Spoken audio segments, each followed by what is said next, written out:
All right, so we are going to make our Alfredo sauce. You can look at me. My friend is filming for me, and then we're going to eat this. So what we do with our Alfredo sauce is I'm going to make half a recipe, since there's only 3 of us, and it's going to be 1 stick of butter and 1 cup of heavy cream, and then 1.5 cloves of garlic, just because it was a small clove of garlic. That's going to melt down. Oh, helps if the heat is on. That's basically Alfredo sauce. And then I'm going to take the pasta that I rolled out and showed you earlier, and we're going to sauce it. A little bit of salt, a little bit of pepper. Again, we use black pepper because we don't like white pepper because it tastes like feet. I tell them all that. You can laugh. Some chefs say that you have to use white pepper in a white sauce, but I think white pepper tastes like socks, so I don't use white pepper at all. So if you want to look over here with the water that's boiling, while our Alfredo sauce is kind of melting, I'm going to take our hand-rolled pasta. This is our fettucine that we rolled out earlier.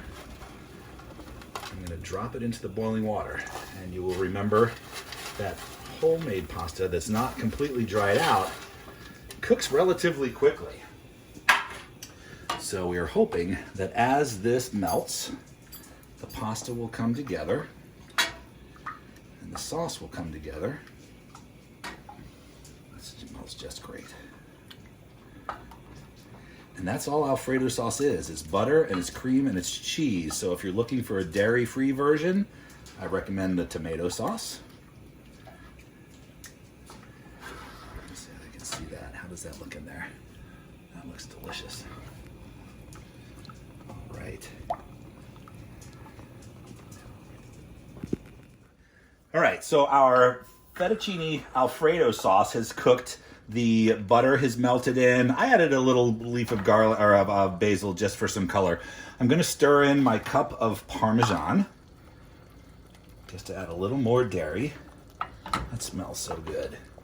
And then our pasta, which has been cooking for a couple minutes and again cooks much quicker.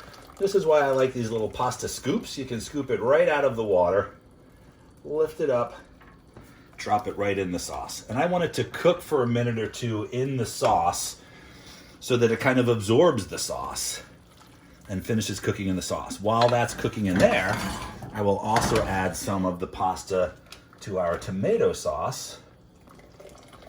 And then we will have pasta, handmade fettuccine, 2 ways. And this is where it sucks not being in a class together, because I would just love for everybody to eat this. Boom, boom, boom. I say that a lot. Instead of saying I say boom, boom, boom. And so the tomato sauce, again, pasta will kind of cook in the sauce, absorb some of the sauce. And now we have a nice tomato marinara, and we have a fettuccine Alfredo. Oh, you can stop it now. So for our tomato, the marinara, look at that. I'm going to put some of that in there. We're going to scoop out some of the sauce.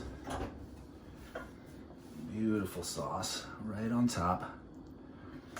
I'm going to go finish this off with a little sprinkling of Parmesan and a nice little basil leaf. Look at that. That is lovely. And then since I spilled the tomato in there, I will rinse off my tongs. I only have 1 pair of tongs. And then for our Alfredo, which just looks beautiful, I'm going to take, there we go, let that piece drop because it's falling, there we go. Nice little piece of Alfredo in the center of the bowl. Again, we will put a little bit of the Parmesan on top.